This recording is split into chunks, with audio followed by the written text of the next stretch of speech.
জয় শ্রীরাম, জয় শ্রীরাম, জয় শ্রীরাম। দেখছো তো ভাই, জয় শ্রীরাম এখানে দাদা।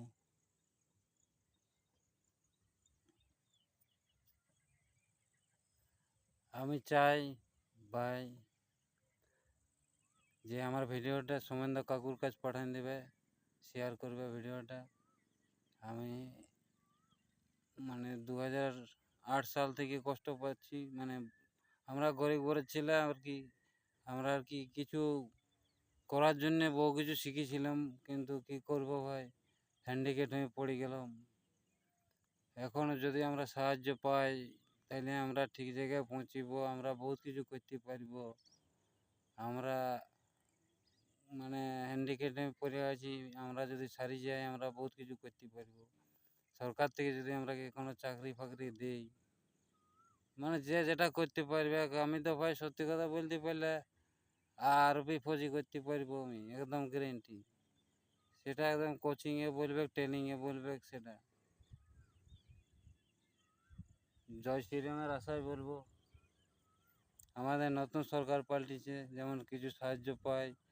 দেখো ভাই, এখন আমি এখন শ্বশুর ঘরে আছি।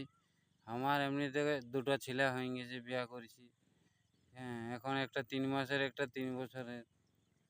সমস্যা একটা দাদা, যে ঘর দুয়ার নাই। আমরা গরিব ঘরের ছেলে, যে শিখেছিলাম যে যদি কিছু চাকরি পাইতাম তাহলে এখন ঘর সংসার দেখতে পারতাম। ঘরে 8জন 9জন লোক আছে, আমরা 3 ভাই পড়ি, 3 ভাই কিছু করতে পারতাম, ঠিক আছে। কিন্তু আমরা গরিব ঘরের ছেলে, আমাদের সরকার ঠিক থাকে না তখনকার, তার জন্য আমরা কোনো সাহায্য পাইনি।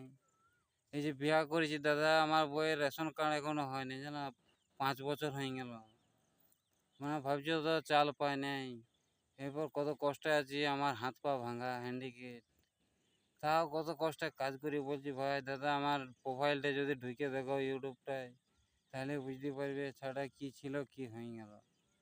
কিন্তু এখন আমাদের নতুন সরকার পাল্টিছে, আমি চাই যে আমরা কোনো সাহায্য পাই, আরও সারব, আরও আগের মতন খেলব, দেশের জন্য কিছু করব। টাকা পয়সা থাকলে আমাদের ছানাগুলাকেও তৈরি করব। তারপরে আবার বেশি করে ছানা যাতে হয় সেটাও ব্যবস্থা করব আমরা। হ্যাঁ, মানে ভয়ে আমরা ছানাপোনা করতে পারছি না, বেশি ধরতে গেলে। মনের কথা বলছি ভাই, কী করে খাওয়াবো, কি নিজেরাই খেতে পারছি না।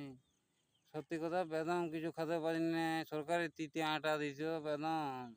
এখন গম পাল্টিছে ভাই, সুবিধা। কিন্তু আমরা হ্যান্ডিক্যাপ আছি, আমাদের জন্য একটা সুবিধা, সাহায্য চাই সরকার থেকে, ঠিক আছে। আমরা এমনিতে সরকার থেকে পয়সা পাতি নিতে চাই না, কিন্তু সরকার থেকে হেল্পটা, সাহায্যটা চাই, যাতে আমরা আগের মতন করে কিছু সারিয়ে কিছু আবার করে দেখাবো। সরকারি কোনো কাজ আমরা চাই, তবে বেতনটি পাবো, তবে আমাদের সংসার চলবে। এইটাই স্বপ্ন ছিল আমাদের, এটা যেমন হয়, তার জন্যে বাঁচিয়ে আছি ভাই।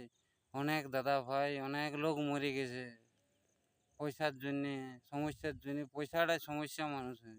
এই যে আমি আজ শ্বশুর ঘরে আছি, কেনে আছি, আমি ঘরে খেতে পাই না, আমার বউ চাকেও খাওয়াতে পারি না, মনের মতন রাখতে পারি নাই। মানে পয়সাটাই, আমি যে সব পয়সা থাকলে দাদা ভাই সবাই পারতাম, কিন্তু কি করবে, এখন ঘর জামাইয়ে থাকতে হয় বাধ্য হয়ে। ধরতে গেলে যেটা আমার স্বপ্ন ছিল না। আমার স্বপ্ন ছিল যে নিজের ঘর বাড়ি করে, বউ সংসার পাতি করে আমি থাকবো ভালো করে। কিন্তু ঘর তো দুয়ার তো দূরের কথা, সব ভাঙিয়ে পড়ে আছে ভাই, সব কিছু চলে গেছে আমার। শুধু একদম মিলিয়ে নিবে কথাটা, একদম যেটা বলছি কারেক্ট কথা বলছি তোমরা। আমি পেঁদা কথা বলবো না। যে শ্রীরাম আছে আমার সামনে, দেখতে পাচ্ছ, দেখো শ্রীরাম। আমি শ্রীরামের ভক্ত বলি ভাই, সত্যি কথা। আমি ভোট দিয়েছি বিজেপিকে। আজ যখন থেকে আমার ভোটার হয়েছি তখন থেকে ভোট দিয়েছি, ঠিক আছে। যতবার ভোট হয়েছে ততবার ওয়াকে ভোট দিয়েছি। বলার কিছু নাই, আমার নেতাপাতি আমার ঢোকারও তো শখ নাই, কিন্তু আমি চাই, আমার সাহায্যটা চাই, আমি আবার ভালো হয়। আমি মনের যেটা আমার স্বপ্ন, ওইটা যেমন পূর্ণ করতে পারি আমি ভাই। সবাই ভিডিওটা শেয়ার করে দিবে। আমাকে ভিডিও ছাড়তে মন যায়নি।